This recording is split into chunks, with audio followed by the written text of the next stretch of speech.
अजमेर दरगाह से जुड़े प्रकरण में शुक्रवार को 6 अन्य व्यक्तियों के द्वारा कोर्ट में 110 की अर्जी दाखिल की गई।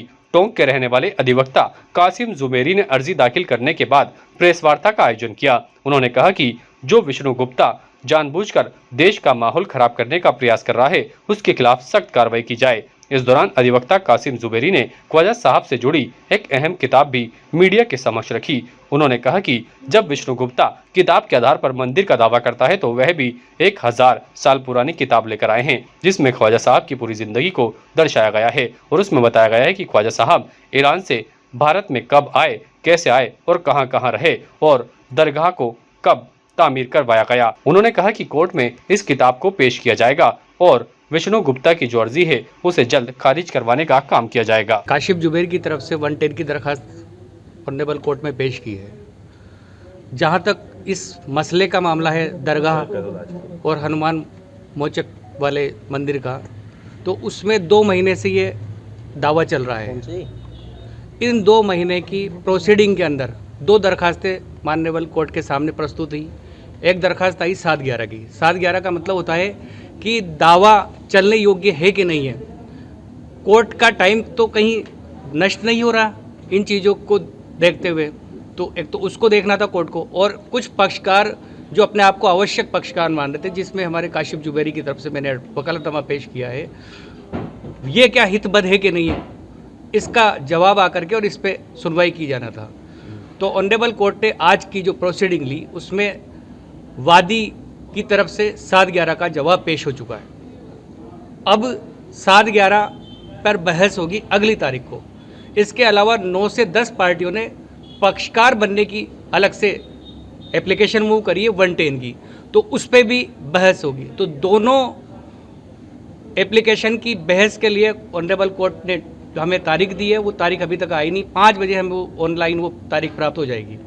तो जहाँ तक अगर 7/11 में ही इस दावे का डिसाइड हो जाता है तो मुझे लगता है कि आगे कोर्ट का भी समय बचेगा और आवाम का भी समय बचेगा कि एक इस तरह के दावे जिससे कोर्ट के जुडिक्शन में नहीं आते हैं उसको सुनने का कोर्ट को कोई मतलब है भी नहीं, तो वो बचत होगी और पब्लिक को अच्छा मैसेज जाएगा। देखिए, आज प्रेस कॉन्फ्रेंस रखने की वजह ये है कि मैं राजस्थान हाई कोर्ट से यहाँ पे पेश हुआ हूँ। मैं इसके जो संकट मोचन महादेव मंदिर और दरगाह का जो केस पेंडिंग है यहाँ पर अजमेर के अंदर, मैं उसके अंदर पार्टी बनने आया हूँ। 110 की मैंने एप्लीकेशन लगाई है। मैं यही बताने आया था कि जो विष्णु गुप्ता नामक व्यक्ति ने जो आज जो पिटिशन लगा के एक देश के अंदर एक माहौल क्रिएट कर दिया है, हिंदू मुस्लिम का जो माहौल क्रिएट कर दिया है, उसके अगेंस्ट के अंदर मैं कुछ तथ्य लेकर आज अजमेर पहुंचा था। और मेरा निवेदन यह था माननीय न्यायालय से कि 110 के अंदर, क्योंकि मैं एक हितकारी व्यक्ति हूं, तो मैं उस हितकारी व्यक्ति की वजह से मैंने आज 110 के अंदर एप्लीकेशन लगाने की सोची थी और मैं आज 110 की एप्लीकेशन लगाने यहाँ आया हूं। तो उसी रिगार्डिंग मैंने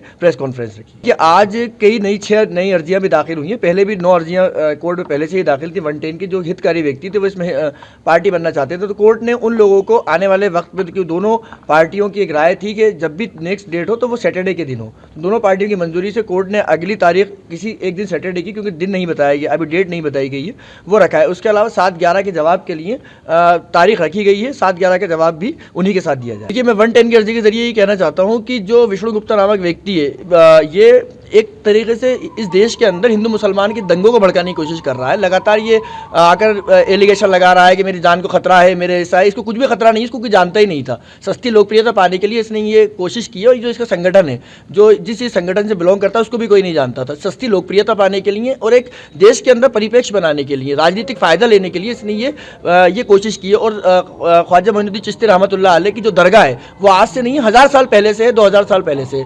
तो हम आज ये किताब लेकर आए हैं। ये किताब मैं आपके सामने अगर वो किताब पे दावा कर रहे हैं तो किताबों पे ही बात की जाएगी।